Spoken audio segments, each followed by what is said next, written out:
I'm Mark Seifter. And I'm Linda Zayas Palmer. And this is Arcane Mark.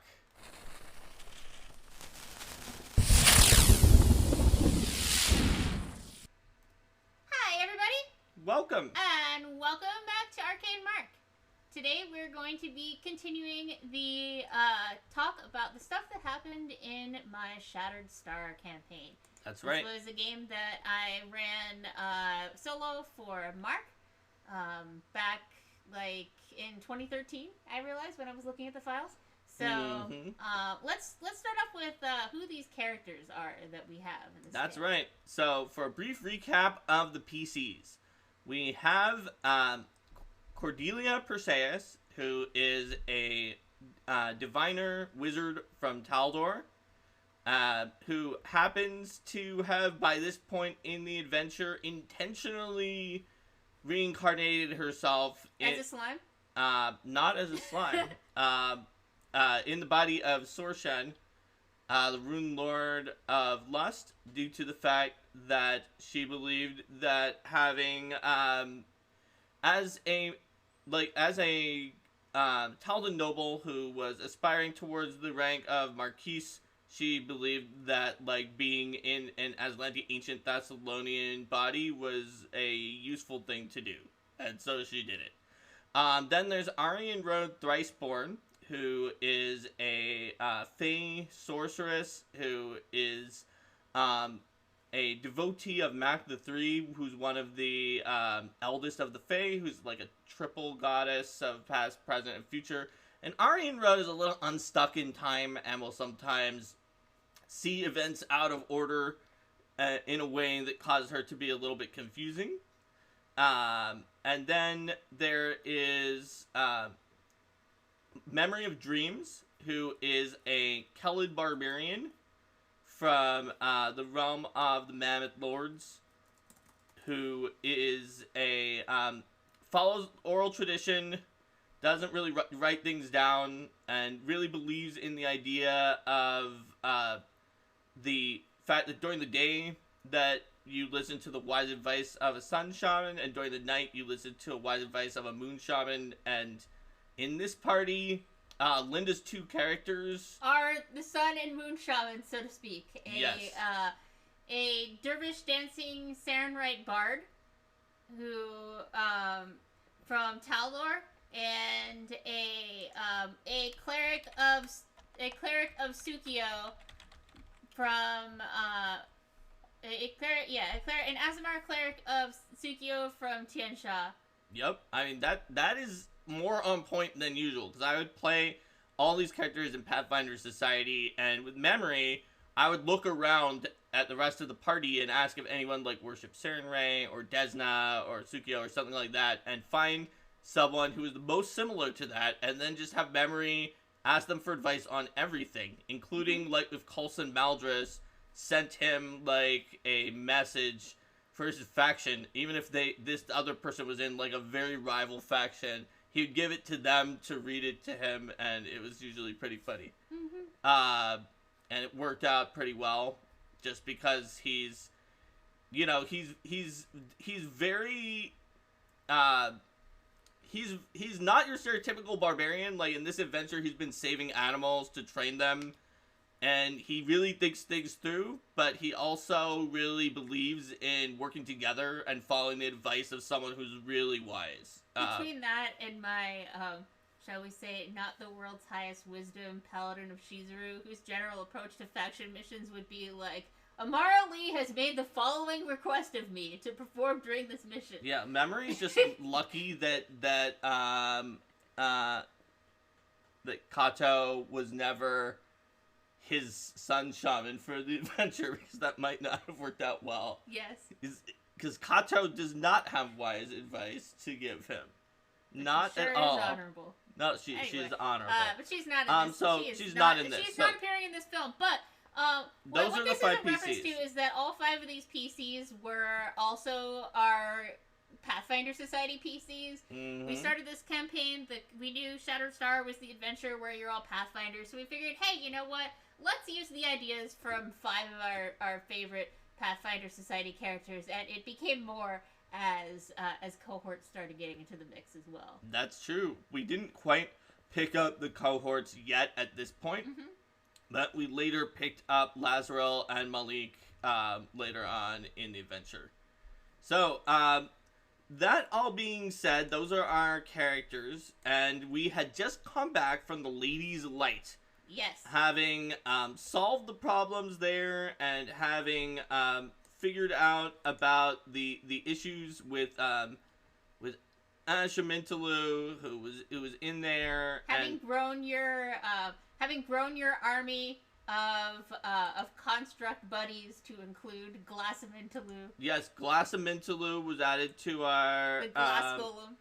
Was added to our adventure, and so at that point we decided that we needed to go back and we were going to figure out what to do, because we definitely saw that the next shard was in Kaer Maga. And for those of you who haven't just watched one of the episodes where we found another shard, you get a vision of where the next one is.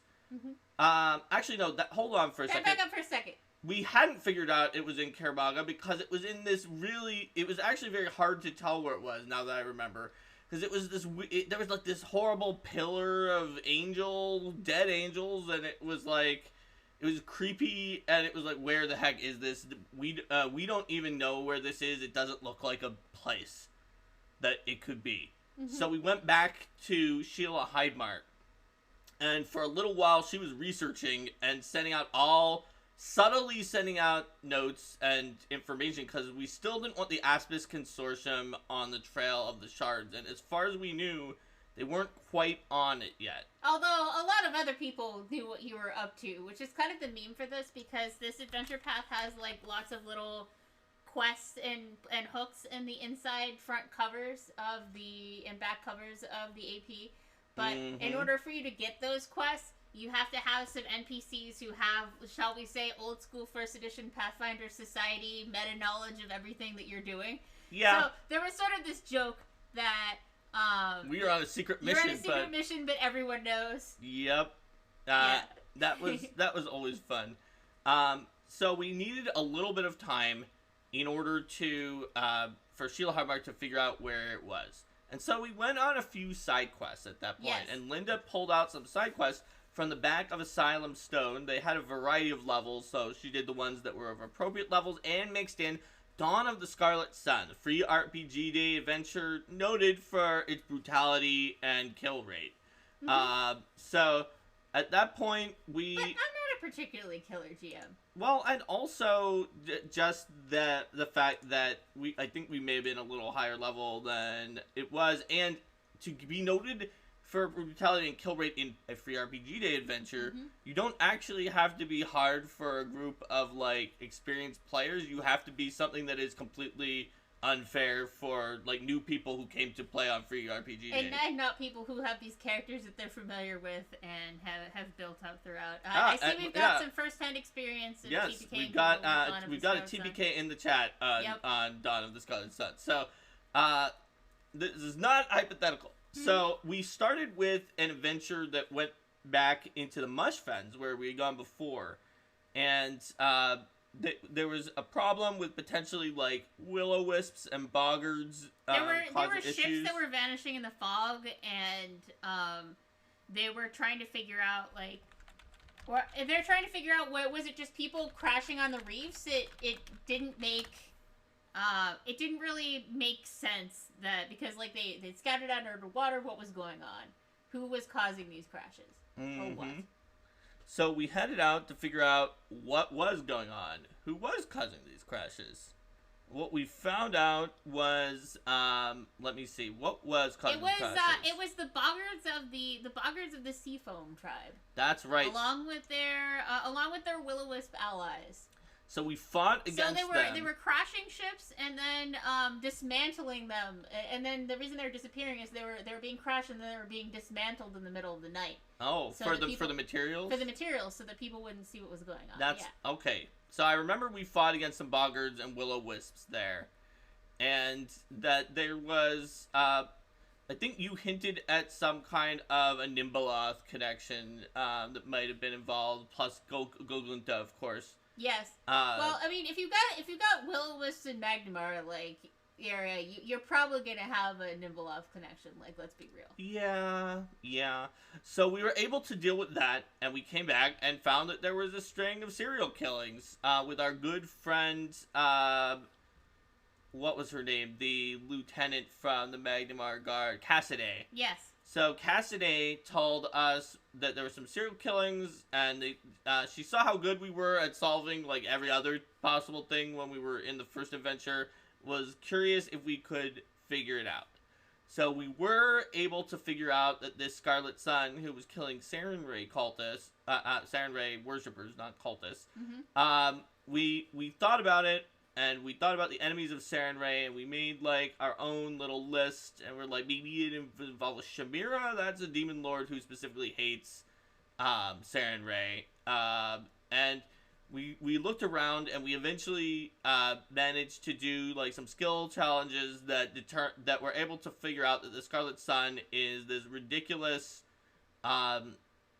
gargoyle that is just very beefy and hard to beat in a fight. So we were able to ambush the gargoyle Scarlet Sun and defeat him. Now note that this was ambush the gargoyle, not be ambushed by the gargoyle. Oh yeah, it's definitely a reversal of the usual fortunes. Yeah, no, we ambushed the murderer, and we took him down. He turned out to be half fiend. We went back to his base, and we found someone who looked like she was a victim, but Cordelia was very suspicious of this person, as was Aryan Road, and so it's always good to have people with good sense motive in the party. And they didn't necessarily even have the highest sense motive, but they were very suspicious just in general of the situation that this captive was in. And so without much ado, we decided to like more or less restrain the captive just in case. It's like, there's something suspicious, man, we're going to restrain you, like, almost immediately. And that's when we found out that this was Avalexi, the succubus assassin, who had not had enough time to study for a death attack. So we managed to tag her with a dimensional anchor to start the fight. And then we took her down, and it wasn't even necessarily easy, even though we vastly outnumbered her.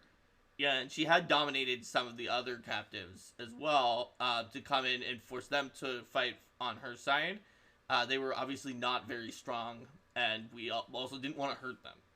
So we were able to take down the succubus assassin with no casualties. But your party had decent capacity for non-lethal damage. We did, because Memory of Dreams had a trait due to the fact that he kind of sort of worshipped Sarenrae and Desna with the way that his religion works, so he had a Sarenrae trait to do non-lethal damage, and it generally worked out. But easily there could have been deaths from the assassination. The failed dominate attempt on Memory could have been a successful dominate attempt Which on would have Memory. been a big problem. That would have been bad. But the good thing is that Memory is superstitious. Like the successful dominate attempt on the shocking brass magus that was in the Perilous is chat. talking about. Yes. Yeah. He is superstitious, so if he can get off his range, it's very difficult to land a spell on him. Which is good because he can really do a lot of damage. And it definitely was too hard for a free RPG Day adventure. But we did well, and we enjoyed that adventure. We were not a free RPG Day team.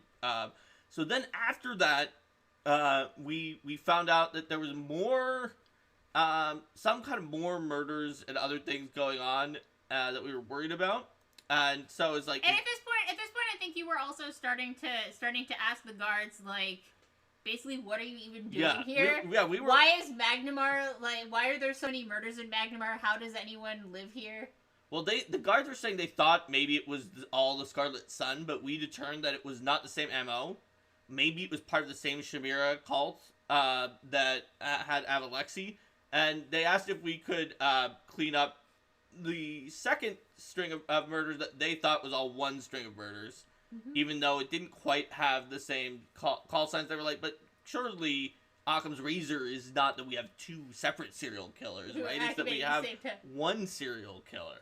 And so we managed to trace down those other set of clues and find that it was not the Chimera cult. It was a Sokoth B'Nath cult, which was also in Magnambar at the same time, and was kind of using the much more high-profile Sarenrae assassinations from the Chimera cult as cover for their own operations.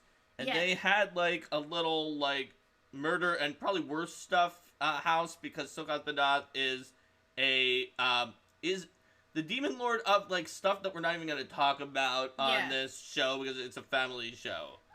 But this was the sort of deal here was that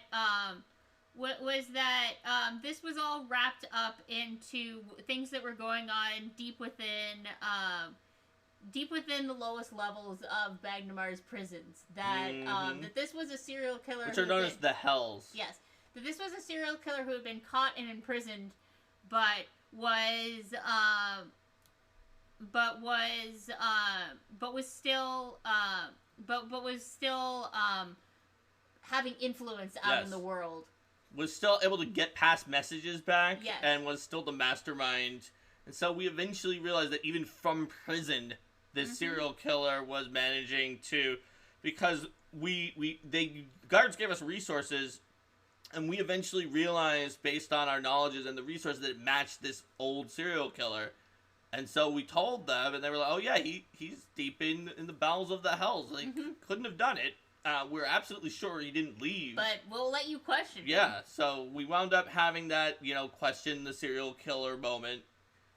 And, so T4 Goblins, the first part with the Chimera cult is the free RPG adventure Dawn of the Scarlet Sun. This part is from the back matter. We're now into the encounter called the Scarlet Fog on page 70 of which also has Scarlet. Yes. It's a different Scarlet. Yes. There's a lot of blood, okay? There is. There's so much blood. Oh, no. So, what happened, I think there was like a murder house that we were able to find thanks to questioning this guy. We were able to... He didn't want to reveal any information, but we had a lot of magic and a lot of tricks.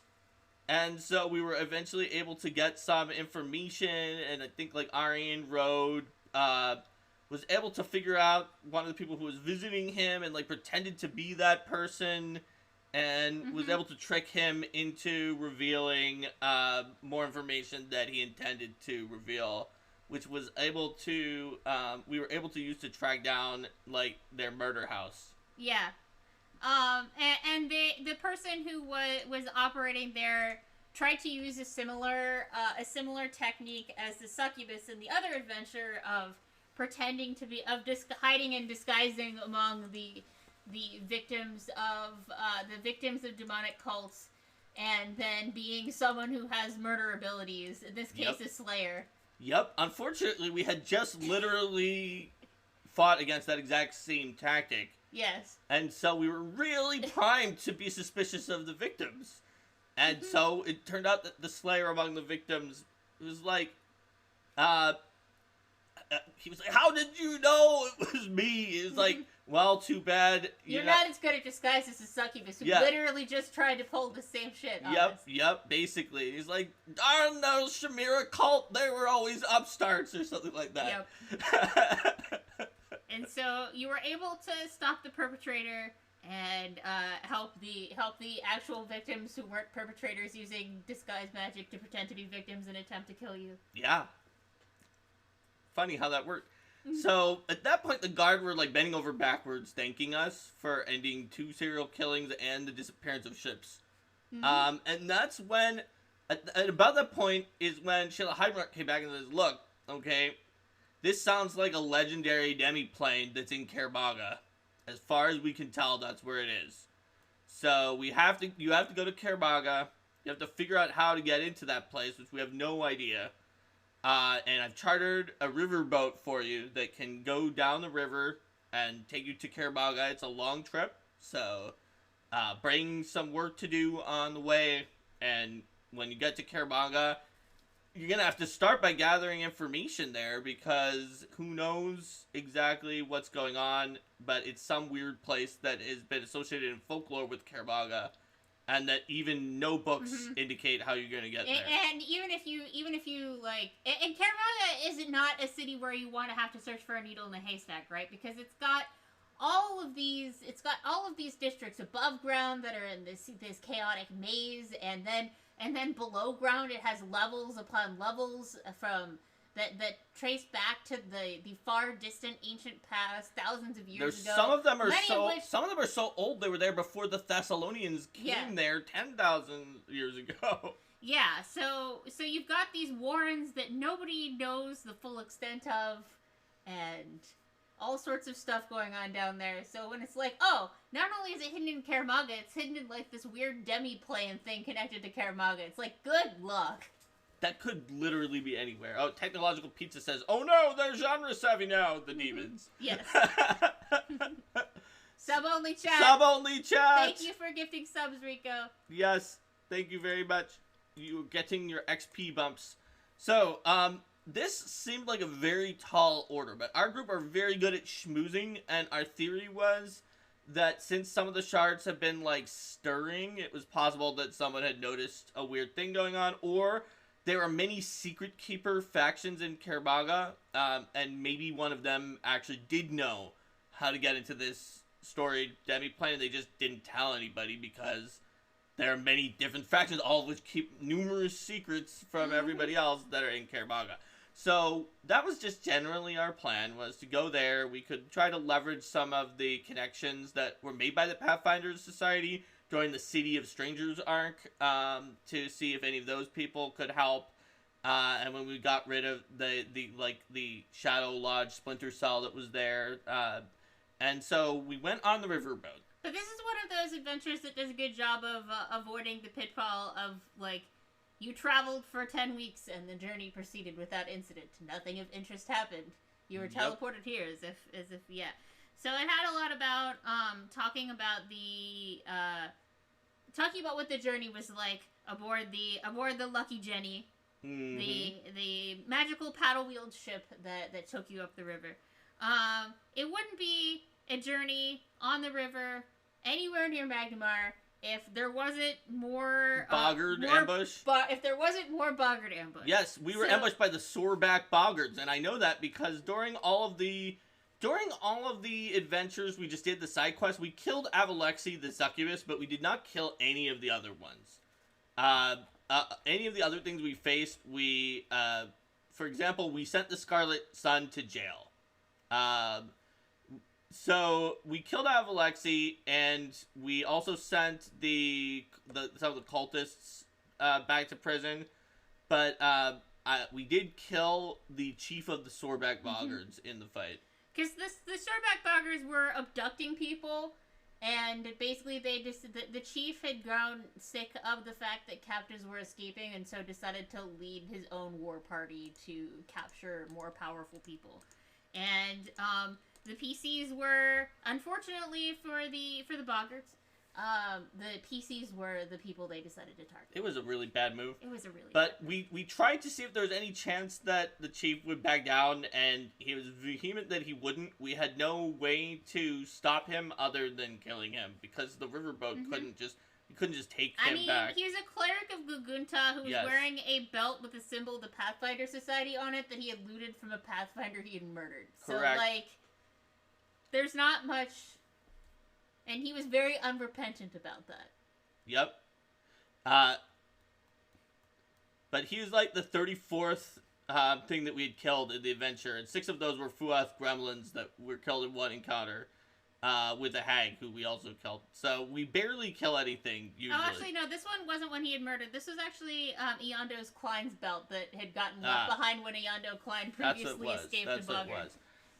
But the point was that our group tries to redeem, or at worst, try to get justice for things going on and not just be murder hobos. But the chief of the Soreback Boggards was someone that we killed. Yep, it kind of reminds me of in the Kingmaker game, the the cleric who was basically just like, yes, I was killing babies, and I'm not sorry. Yeah. And it's just like, okay, at some point the PCs are gonna say, you know what, no. Well, all the other clerics who were killing babies said that they were sorry. Even the one who clearly was kind of lying, but said that she would try to be repentant, we let them go. But she was like, I am not sorry. I will kill more babies. I will escape from whatever you do, and I will kill more babies. That's just what it is. And that was like the only person in Kingmaker who our executioner executed. Yes. During the entire multiple years. Yes. Like, it was a really cushy job, I guess, because you just had to stand around and be intimidating. Yeah, he stood around and was intimidating and didn't execute anybody. So at any rate, that's a totally different campaign. It does remind me of that. Yeah, no, it is. Like, redemption at all? No, screw you. I'm evil. So we beat those boggards, but then we also just had a really interesting journey where we didn't have like a huge number of encounters with monsters, but we just got to learn more about all the towns that were on this river between us and Kaer Maga. Yeah, like there's like the village of Maelfesh, which has Maelfesh that has a legendary cryptid. Yep. You guys went on a cryptid hunt, but not every cryptid hunt necessarily ends in finding the cryptid. That's right. So. We didn't find the Maelfesh monster. It's like the Sandpoint Devil, except for that it's got different stories about it. It's more of like a planty thing rather than like a horsey thing. So we went through a bunch of different towns. Yeah, like Whistledown, which is a gnome town that has wooden charms that produce haunting melodies at night. Yep. And so every time we hit one of these towns, what was the first one? It was Wardle. Wardle was the first one, yeah. We stopped and we got off and like that the riverboat did some trading and a little bit of trading and we talked to people. All these towns from like Pathfinder Wiki and the cities and stuff, and did like little role playing encounters and little investigations and stuff as we went along the way, because not everything. After solving 2 serial killings in a row, the PCs needed some stuff that wasn't like everything is terrible. As 2 serial killings in a boggart ambush, they needed something that wasn't everything is terrible and everything is trying to kill you or someone else. So. That's right. So we had Wardle, we had Whistledown, we had Maelfesh. What other cities are on that river? That was Wardle, Whistledown, Maelfesh, not cities, little towns. Little towns. Let's see. It's a quiet village. There was Abden. Or Abken. Abken. And Sarathu. Abken, Sarathu, Biston. There's all sorts of. There's actually a lot that are on that town. Yeah. And they each have like kind of slightly different facts about them. Like I remember one of them just had a big statue to some like a hero from Corvosa or something like that who had been founded, I think. And I'm now forgetting which one was which. Biston was like a one that's in cliffsides. Oh right, yeah, it was built into the cliffs. Built into the cliffs that used to be harpies and then troglodytes and then all sorts of stuff. So there's just a lot of interesting things, and our party like was interested in the culture and talked to the people that were there, and we didn't really have major side quests, and we made it to the Half-Light Path, which so Linda described Kaer Maga. There's the top of Kaer Maga. Part of the reason it has so many tunnels underground is that it's not on the ground level. It's up on the top of a gigantic plateau. And the city's on the top. And there are mazes of caverns that are all through the inside of the plateau and then down. How much real time did all the town exploration take? It was several sessions. I don't know exactly. I mean, the thing about a game when you're just playing with the person you live with is that you can just kind of pick up and play a little bit when you feel like it. Yep. And we just talked to the NPCs and we checked in on Whistledown because we knew the Pathfinder Society from our chronicles had gone there, and I think Echoes of the Everwar Part 3, maybe, one of the parts of Echoes of the Everwar, and make sure that the contacts that the Society had met during that time were okay. And but we made it to the entrance of the Half-Light Path on surface ground level. And the Half-Light Path is run by the Dusk Wardens, which are a group of rangers who, their entire job is that they guide people through the path from the surface, like up safely to Kaer Maga, and then back from Kaer Maga down to the surface. You can probably maybe avoid like the second one if you have a lot of bravery and and one or more featherfall spells. But when it comes to the first one, it's so high up that if you don't have like overland flight or something, even your fly spells are gonna wear off before you get to the top of the plateau. And this isn't like the safest possible route, but the other routes are much slower. So it's it says like those who value speed. It's described as the most famous one and the one that people who value speed are gonna take. Yes. So the Half-Life path also just has multiple routes. The dungeons actually shift sometimes, and you just find that there's something that you didn't expect. The Dustworms do a good job of explaining this too. And they're constantly like bricking off tunnels where terrible, dangerous stuff has come out of. And then the dangerous stuff will knock down the bricks eventually. Or come out another way, or you don't know how things connect back there. And you have to listen to the Dust Wardens, and they'll just tell you things, and they'll be like, "Listen, okay, we're about to go somewhere. Don't make any noise. Do not talk. Just lift your hand, and I will tell you when you can talk again." Yep. And you'll just go through a section and be like, "Why?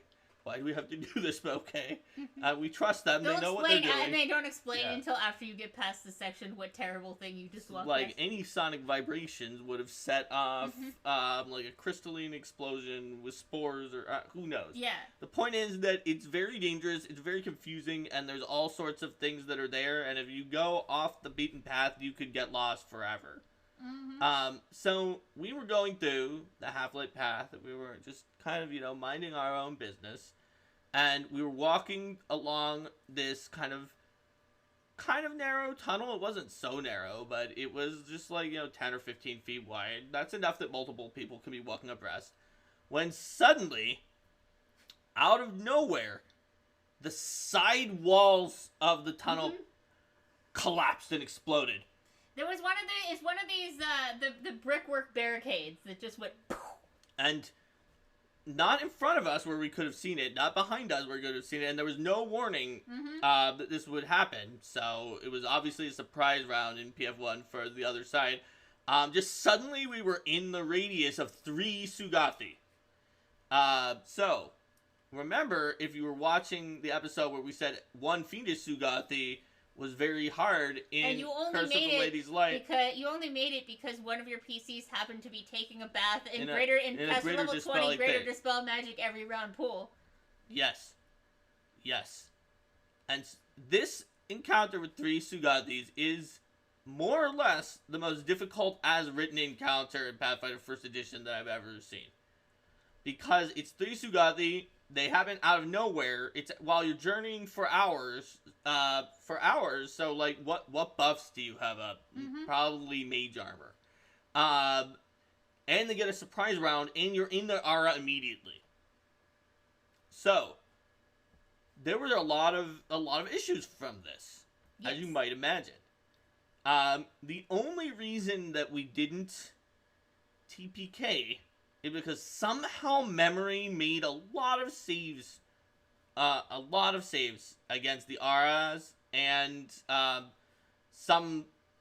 the AoE confusions that they just cast, just a lot in a row in a high initiative. So what he managed to get to the point where he had made like 5 or 6 saves against confusion, and Imperious Source says that Unbreakable Heart can help you just for confusion when you play that. And to be fair, Linda's secret worshiper of Sarenrae from Taldor, from back when it wasn't retconned that it was banned, pretended to be a worshiper of Shelyn, and everyone told her that as a worshiper of Shelyn, she should get Unbreakable Heart after the first Sugathi encounter, and she didn't, because she's not actually a worshiper of Shelyn.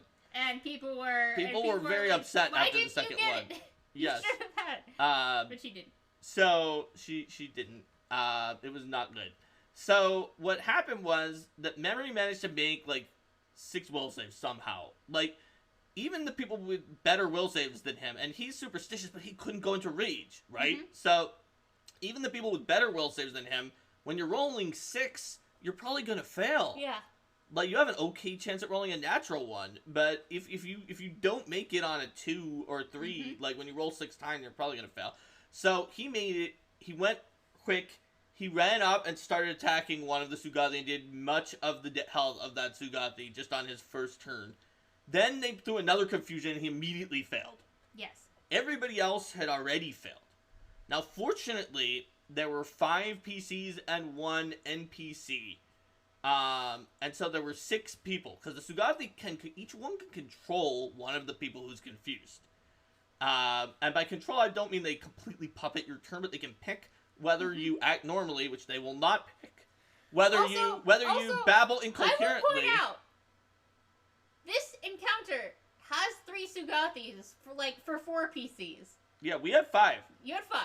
I did not. I mean, granted, the fact that they confuse you, other than the fact that they have fewer Sugathi to control you, you're the ones killing yourselves somewhat. But, so, anyway, I did not they can pick whether you act normally, which they will not pick, whether you babble incoherently, which they will not pick, whether you stab yourself, which they would rather not pick, but maybe the only thing that they can pick, or whether you attack the nearest creature, which they definitely will pick normally. However, Memory ran up to a Sugathi, which was now the nearest creature. This was crucial. We lost if that had not happened. Because of that, they did not want Memory to ever get a turn, so one of them always made Memory attack himself once. That doesn't do that much damage compared to letting him get a full attack on a fellow PC. And so for the rest of the fight, pretty much, for the most part, Memory would be attacking himself once. Now, he did go into a rage to attack himself because, like, actually, wait. No. He didn't go into a rage because he wasn't attacking the nearest creature. He was just stabbing himself. He was just stabbing himself, and so he didn't have the rage. He didn't get the rage bonuses and stuff. That's right. So that was also a benefit. Anyway, the thing is they only had 3 Sugathi. And so therefore, they had to leave out some of the people that were there. And so we wound up having an actual turn on, because there was someone who was not controlled by the Sugathi and got act normally, and started dispelling some of the confusions, which they put right back up on pretty much everyone. But we managed to get, like, they thought that the ranger who was with us was, like, looked wimpier, and he did manage to go in and then do some damage. That, since Memory had almost defeated one of the Sugathi, took out 1 Sugathi.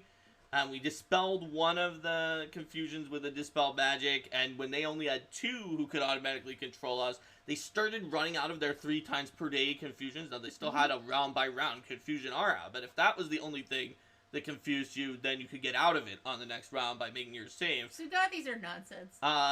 And so the fight sort of turned our way once they only had 2 Sugathis, because we could start dispelling things again sometimes. I mean, it wasn't an automatic success. And we eventually won, and nobody died. You ever notice how Sugathi were never really used in Pathfinder Society scenarios? There's a reason for this. There is the rule of no shadow Sugathi, which is don't just go by CR. If a monster seems like nonsense, don't use it. Yes. That was the rule in Society, and I know at least, like, I did use these Sugathis here, but my role for Sugathis is Sugathis are not for and like home campaigns where I could sort of modulate them more carefully. Sugathis are not CR6. Give PCs a lot more XP for them. Because yeah, it's also funny because they're CR6, but they have a 4th level spell that, like, they can cast 3 times and their aura. Yep. Yeah. I don't remember how much XP I gave for them. I treated them as like CR8 or CR9 for determining how much XP they gave, but yeah. Or play rule generating event. Yeah. Also, just like anytime someone at the office is like, you know what? I bet a lot of people loved Sugathis, and I'm like, I'm telling you that they did not like them. Love them.